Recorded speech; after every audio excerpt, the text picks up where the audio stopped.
So, part 2 of the walk cycle tutorial, I'm going to go over the upper half of the body and just show you how to go about doing it. I will still be using the same key poses. I'll just be doing the arm, head, the arms, head, and body.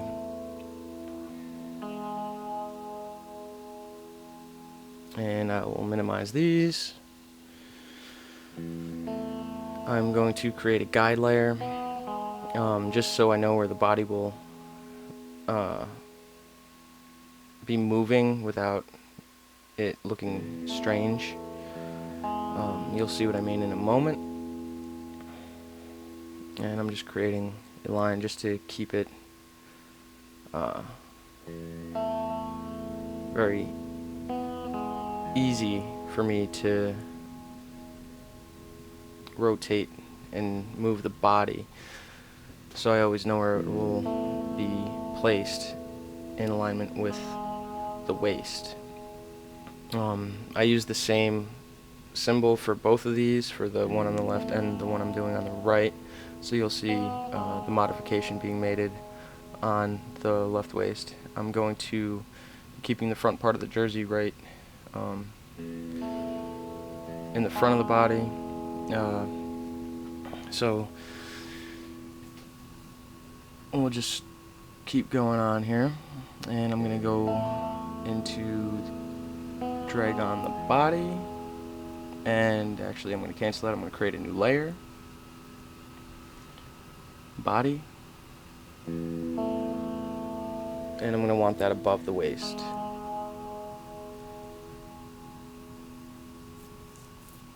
So now I drag that onto the stage, just putting it into position where I want it. And you'll notice I have the front part of the jersey or body along the line, the guide layer line that I made. I just created a new folder. I'm calling the folder right arm. It's going to have the right arm on it. I'm going to go ahead and drag all of my objects from the for the arm there. I'm going to distribute to layers. I'm going to delete that layer because there's nothing on it and I don't need it. And I'm just going to go ahead and reposition my layers in according to the design I made. So just positioning all of these, same exact thing I did with the legs. And I'm just repositioning and changing it in the hierarchy so it's right. So there we go. I got my upper arm, lower arm, and right hand all on a separate layer and all in a proper hierarchy in accordance to the design that I made for this. So this one, I'm just going to go ahead and call this folder left arm. I'm going to make that one underneath the body so it appears as if it's behind the body. And I'm going to, I need to create a new layer. And I'm going to go ahead and drag all these on. Reposition.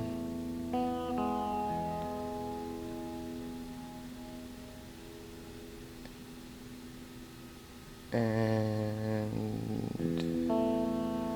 what I just did was something silly. I don't have my right arm locked. So you can see there's nothing there. I gotta go into my upper arm, and you see I just made a mistake there by not locking my layer. And I've got multiple instances of arms and hands and lower arms and things like that. So I'm going to just Control Z, make sure I've got everything selected, and I'm going to distribute to layers, and now I've got everything in the left arm.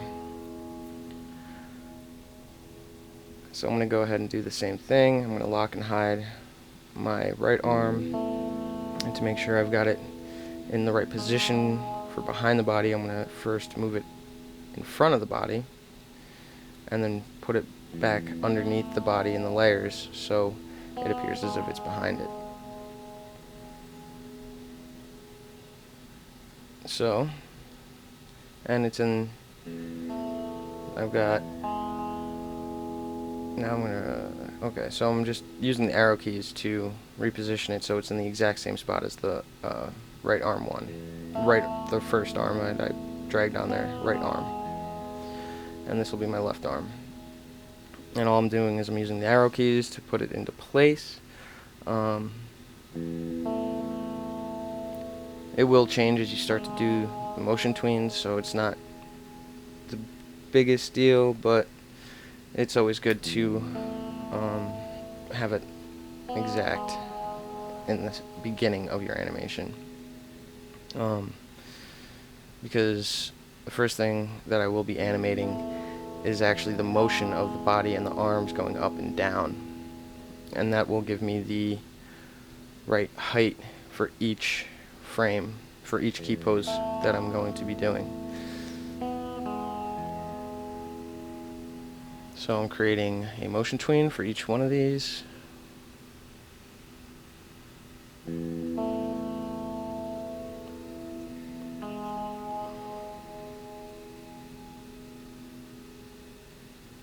Going back to the first frame, but you can see now that I'm scrubbing through it, the body doesn't move at all and it looks awkward. And that's what that guide, which I put on the waist symbol, is going to be for. So I'm selecting all my layers and I'm just repositioning it where it needs to be. Selecting all the layers that I'm going to be moving. I'm just repositioning it.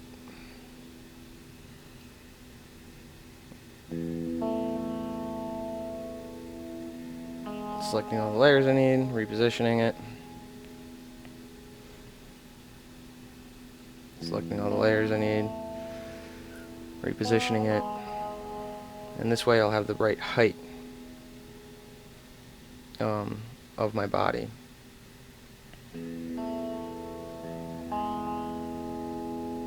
For the body and the arms, and that's what that guide, I called it body guide on the layer for the symbol waist.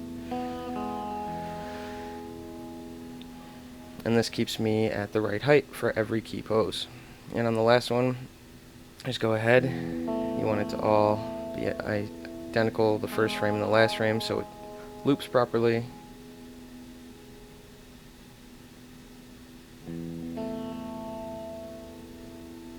And I am just clicking and dragging the first key frame all the way to the final frame that I have there.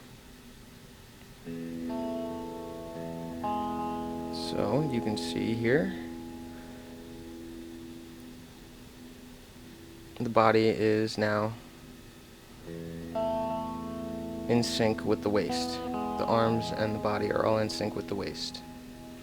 So now I can go back into that symbol, delete the guide layer so it doesn't look so funny, having just a weird line through them, and there you go.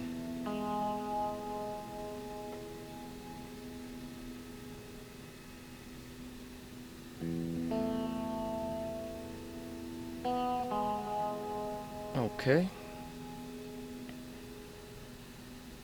So far so good.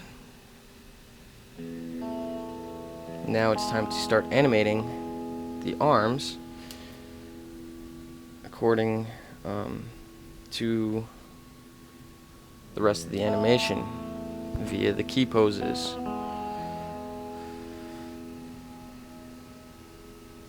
So the first one I'll be doing is the contact pose.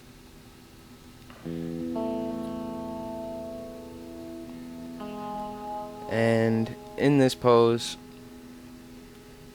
your leading leg, so in this case my left leg, is leading the step. So when your left leg is in front, your right arm will be in front, so of your body. So it's always the opposite. So if your right leg were leading the step, your right arm would be back and your left arm would be forward. And what that's doing is, what your body is doing is counterbalancing the weight distribution of your walk. So this way it's balanced.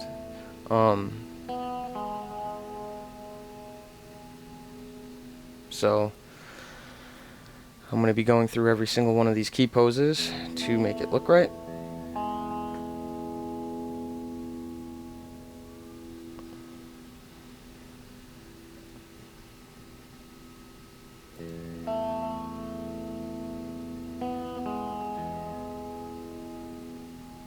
And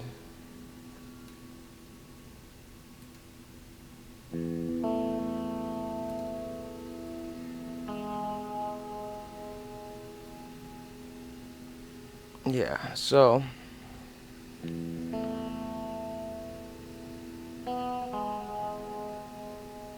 make sure you're changing the pivot points of your arms. So your elbow would be, so your lower part of your arm, you'd move the pivot point up towards where the elbow would be, where it meets the upper arm, as you can see there. And then your shoulder, of course, you drag the pivot point up to where the shoulder would rotate, and the wrist for the hand, you would move the pivot point to the wrist.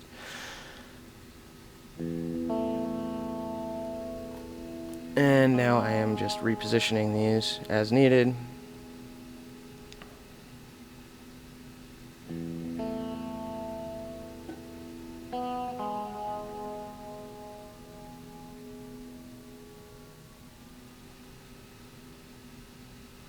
So on the down pose is where your arm will be leading the furthest. Your arm will be, that is the furthest your arm will be extended in the walk cycle. So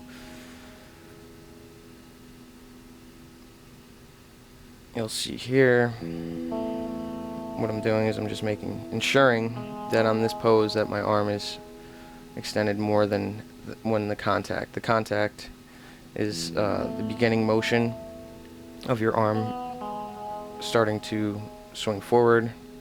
So you want to make sure your down pose, the arm is further than the contact pose.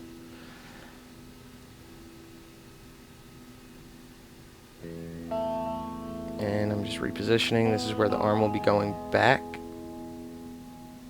This will be your passing pose.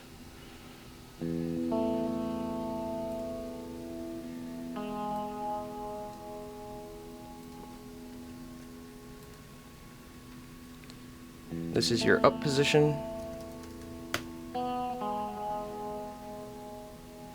And this is where your arm starts to swing back.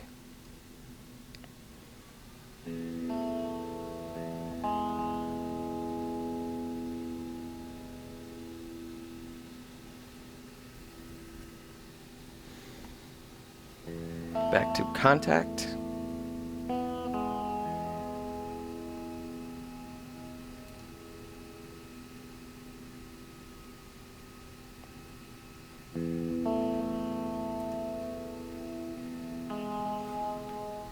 And reposition.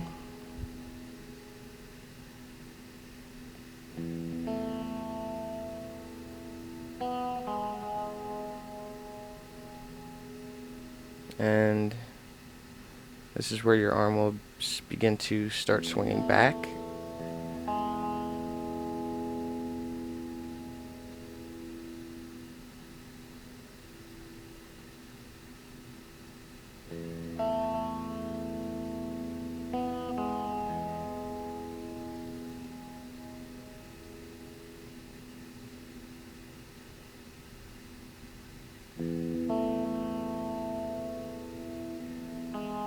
And your down pose.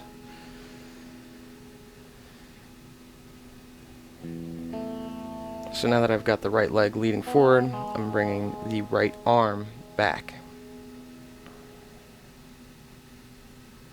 And this is the furthest your arm will be swinging backwards as well.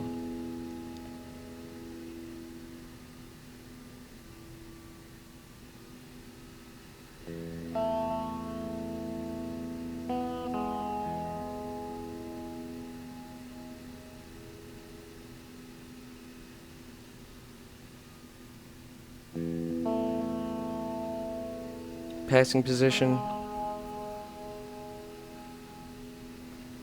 Grab the arm. Reposition. Grab the hand. Reposition.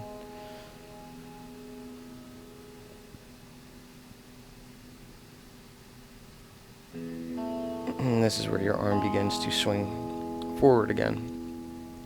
And your right leg will begin the motion of going back.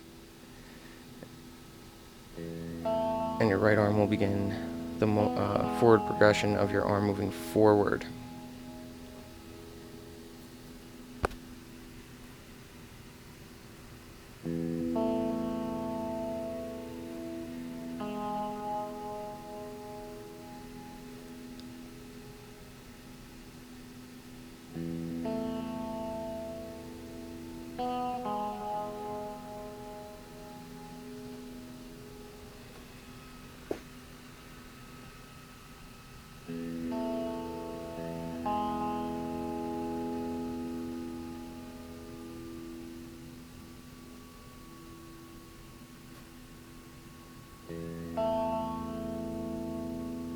And what I'm doing here is I'm taking the first keyframe and just positioning it, clicking and dragging it so it's on the last frame, so it cycles nicely and there's no skips in the cycle. Okay, so let's take a look at that. Looks pretty good. You get the start of your arm movement.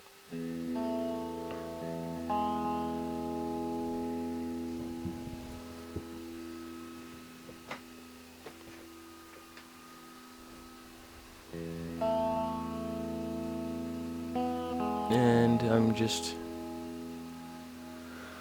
repositioning my lower leg in this pose because it kind of looks funny. And you'll find yourself doing many of these things as it goes on. As your cycle goes on, you're going to make fine adjustments to make sure it looks all right. So now I haven't started to animate the left arm yet, so it just sits there in place. So I'm going to go back into my walk cycle demo symbol.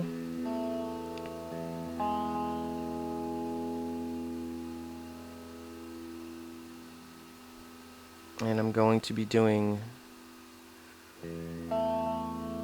the opposite arm.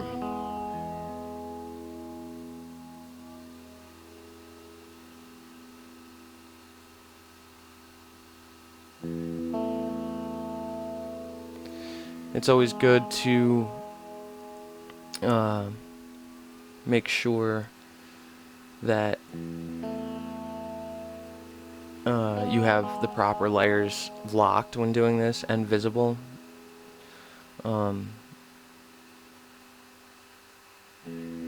Just because it makes your life easier when animating and getting these movements and the arm, for this case, into the right position.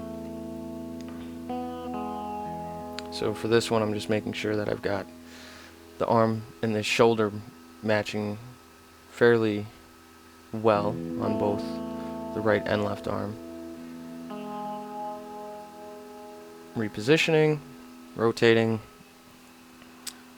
putting back into place.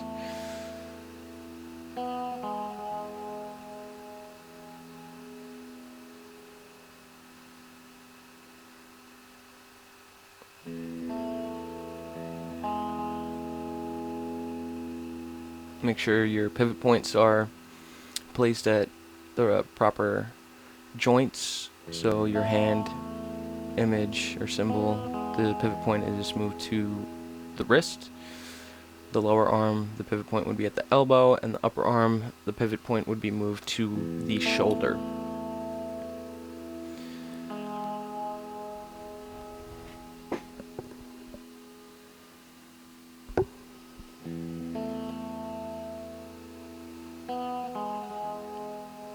And a lot of this is just tweaking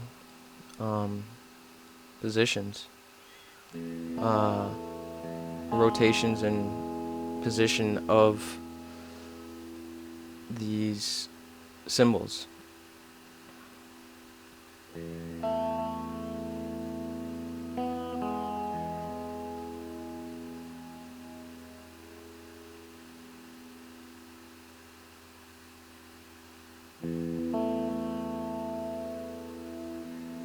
And now you can see that I've got my hand above my waist very clearly.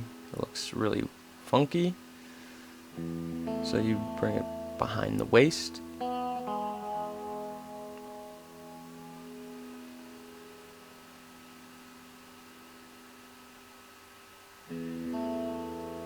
Just making sure everything looks right.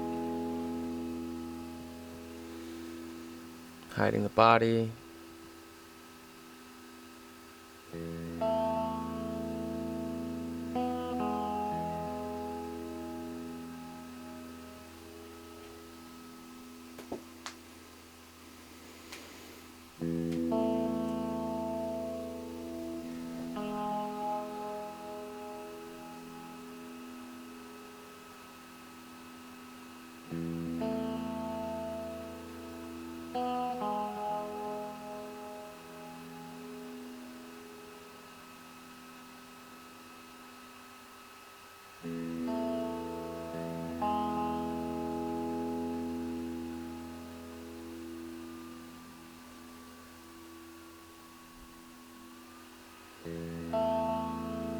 And just making sure it's animating properly.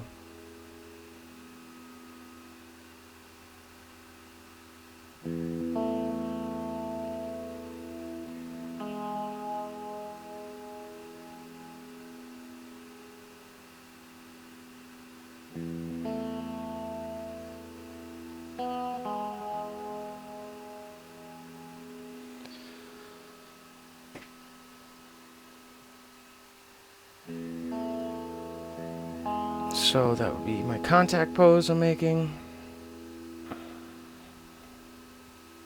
So in your passing position, your arms are going to be slightly at your side. One arm will be further than the other as far as in front of the body or moving towards the back of your body.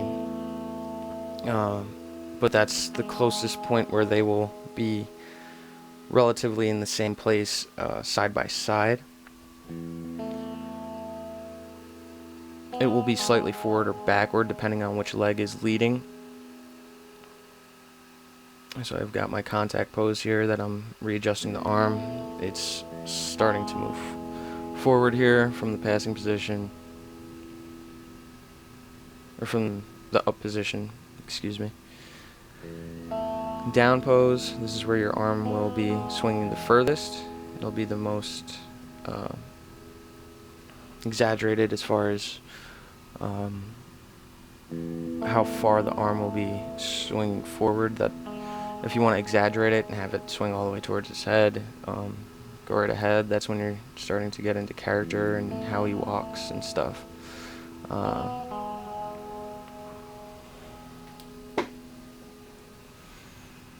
I see that I've got this little off on that pose.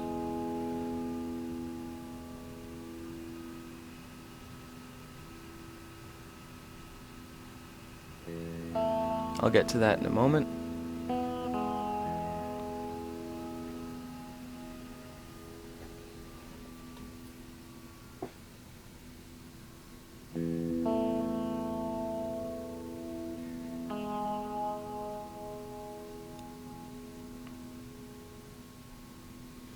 And I'm going to go ahead and begin moving these.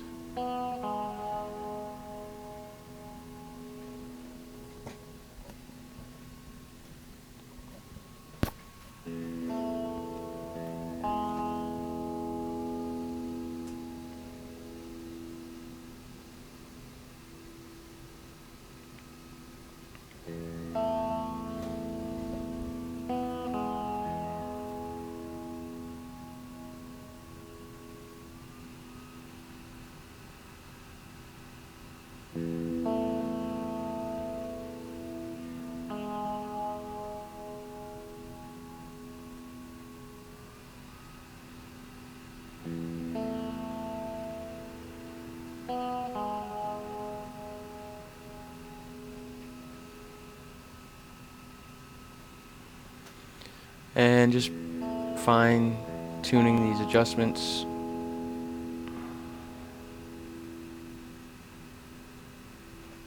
For every key pose. The beauty about doing it this way is that you're only really positioning your movements every so many frames for your key poses, and Flash does the rest for you. It does all the in-betweens for you on the motion tween. So that's a really nice feature. You don't have to go in there and change the adjustment for every single frame of the walk cycle.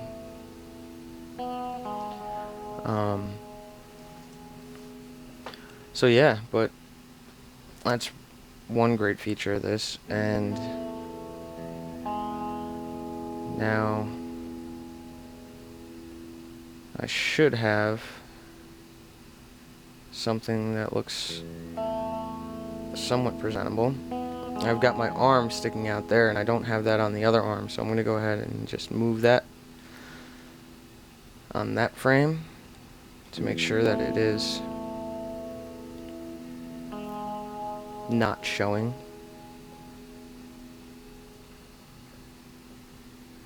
The sleeve of his shirt.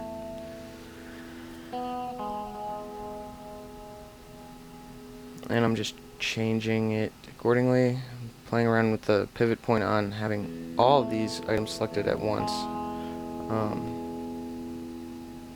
It would be great if it would remember that I changed the pivot point if I had all of them selected at once, but it doesn't. If you were to rotate it like that every time, changing the pivot point for having all the items selected that you want, you would be able to rotate it on that axis while it's selected that one time. If you were to go ahead and select something else and then select all the other objects again at the same time, it would not remember that you changed the pivot point of it. So now I should have something reasonable of a walk cycle of the arms, body, and legs. I probably should have included the head in that section because I had the up and down movements going. Not a big deal though. I'm just going to go back and go ahead and do that next.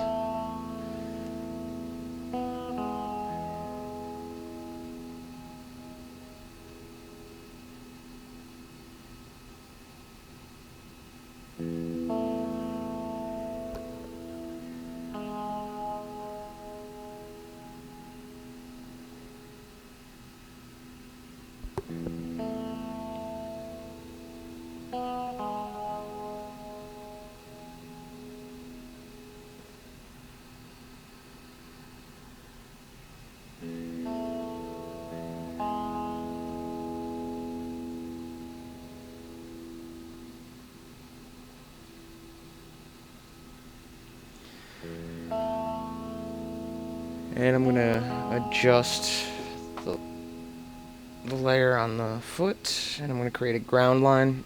I'm going to go back to the first pose. I'm going to create a ground with the line tool. So this way I know where the foot will be landing every time. I'm only going to adjust the key pose. If you need to start making fine-tune adjustments for the in-betweens, you might want to start doing that. But for this particular instance, I am just doing the passing pose on this pose. Apparently I made some little minor movement here. And I'm just going to go ahead and hide some other layers. Repositioning. Bend the knee a little bit. Move the foot over. And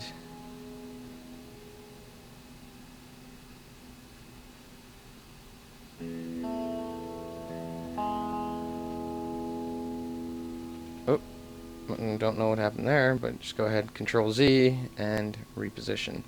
Anytime something happens with the motion tween, your object just snaps to a segment on the motion tween line. Just undo it and reposition.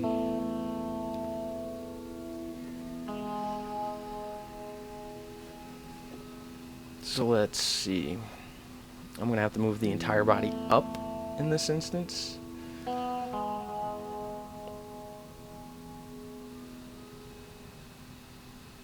Control Z, you have to make sure everything is selected.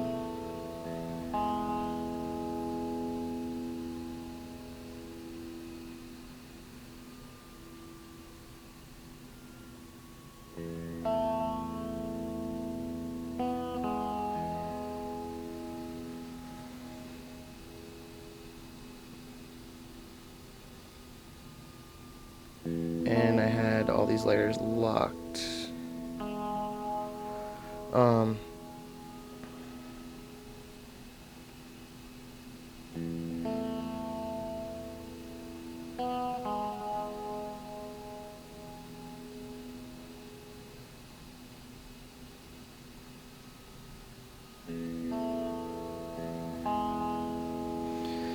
So I'm catching my mistake in the middle of it.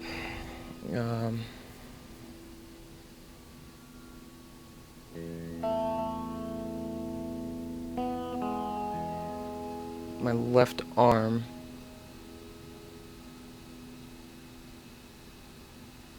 is still locked, so when I actually did that, the arm didn't move up with it. I got away with it kind of because you can't see behind the body or the waist, especially during the passing position. So that was a good thing in this case, but for future reference, if you start moving key poses up or down, you're going to need to start repositioning everything else as well. I'm just going through here and I'm checking to make sure all my frames are right. All my key poses.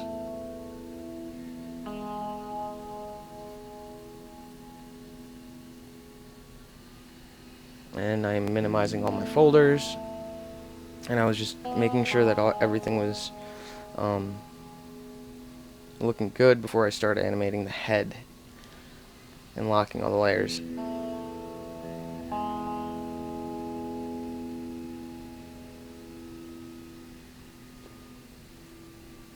So I'm going to unlock the body. I'm going to go into the body layer. I'm going to rename the layer body. I'm going to create a new layer. I'm going to create this helmet guide.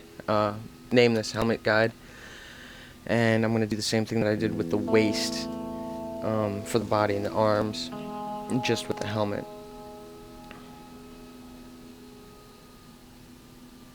So I'm just creating a simple line as my helmet guide line, because I can always delete it later. Just repositioning it to an angle that I like and can work with easily. Go back into my walk cycle demo symbol, grab the helmet,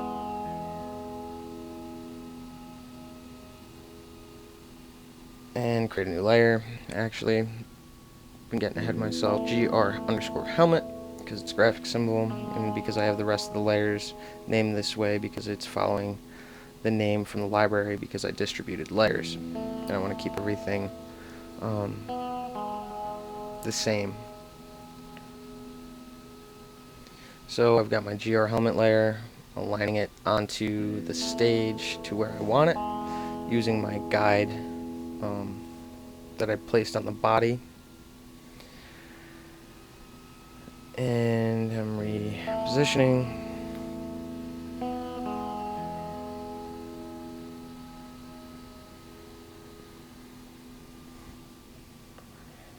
And I want it to be behind my body layer because football players don't have necks.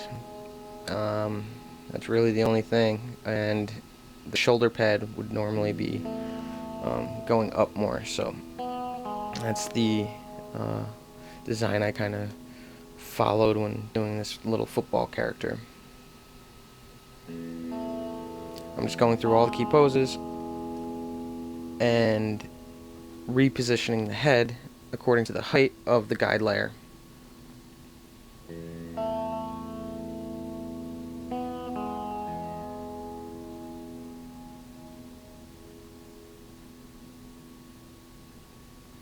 So for every frame, for every key pose, I am just repositioning the helmet.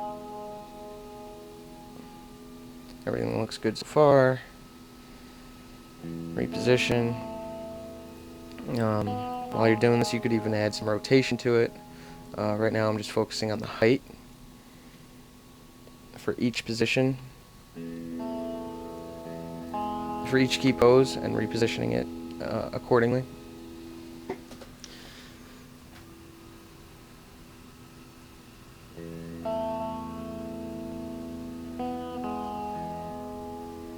And on the final frame, I don't know what just happened there. Probably. So just go back in. That's why it's always good to scrub through. If something like that happens, you can always just go back easily and adjust it right away, versus after you get like a whole bunch of animation going all at once, you go back and everything seems disoriented. That would really be bad. So it's always good to do, especially a walk cycle, do it in segments. So do the legs, then the body and the arms, and then the head in this case.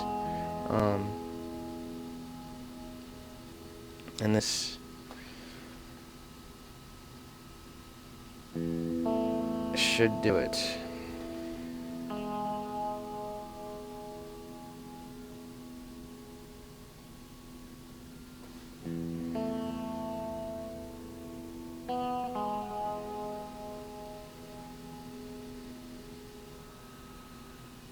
Okay.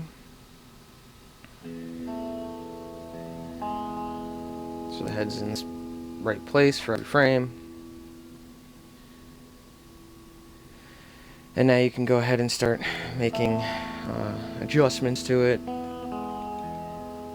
You can rotate it. If you had a neck on your character, obviously that would be on a separate layer. And then you could have the neck moving back with the head moving forward and get some nice line of action that way. In this case, you could even have the body on 3 separate layers. So you'll have like your lower body, your middle section, and your upper body, so you can get some bend in the back. Just an idea to play with. The more parts you have of your character, the more freedom you have to do animations and get some really nice line of action going while when you're doing this. You can get some nicer arcs. In this case, I just have my body. I'm not animating the body. I'm not rotating it in any way. I could have. I just decided not to. And I could have gotten some nice arcs on the character that way as well.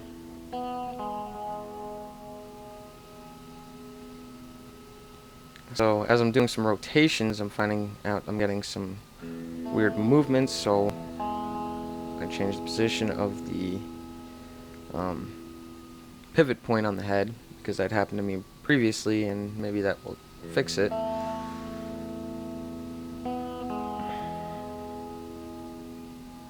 So I'm going to just go through every frame again, readjustment, and that's what animation really is all about. Lots of fine-tuning to make things look right. Key poses, and yeah. So, readjusting the head.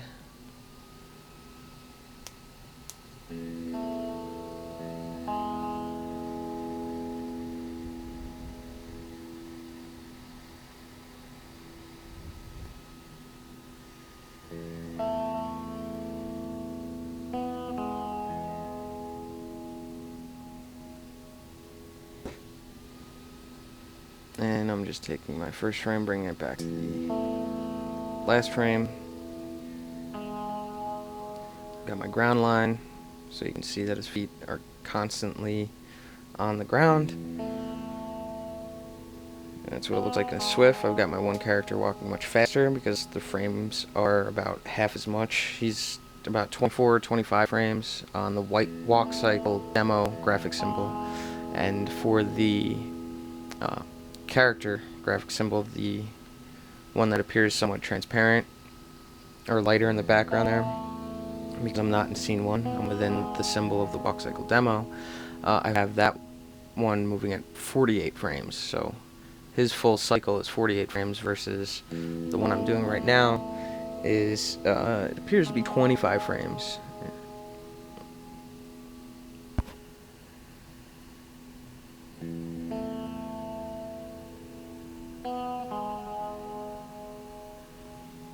And just scrubbing through to make sure everything's good, making some minor adjustments there. So what I'm going to do is I'm going to take that frame, I'm going to bring it back to the first frame. Now you notice that the last frame is no longer there. I'm going to take the first frame and bring it back to the last frame. You can only take a key posed frame, a keyframe, and click and drag it over. But yeah, so there. Now I've got my walk cycle demo, and I still have that guide layer there, so I'm going to double click. I'm going to delete my helmet guide. I'm going to go back in the walk cycle demo, scene 1, control enter. Now I don't have that there anymore, and I've got my character walking. So yeah, that's I just went through every single step on how to create a walk cycle. There is definitely going to be, if I were to make this even better, I would start going in there and making fine-tune adjustments to the walk cycle. And I'll just show you what you can do to make it appear like he's walking. I already created a field, and just, you know, some lines and a green rectangle as the field.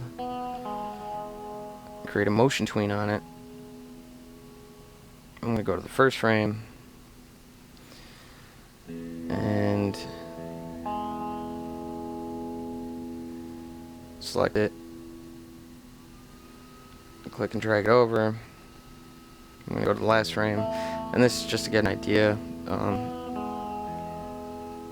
Something I would definitely have to play with, and I wouldn't be able to have both characters walking at different paces for something like this. It would look kind of funny.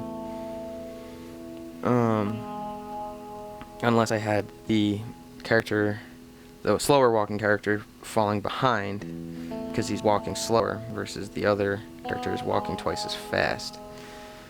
So there's just an idea of what it could look like.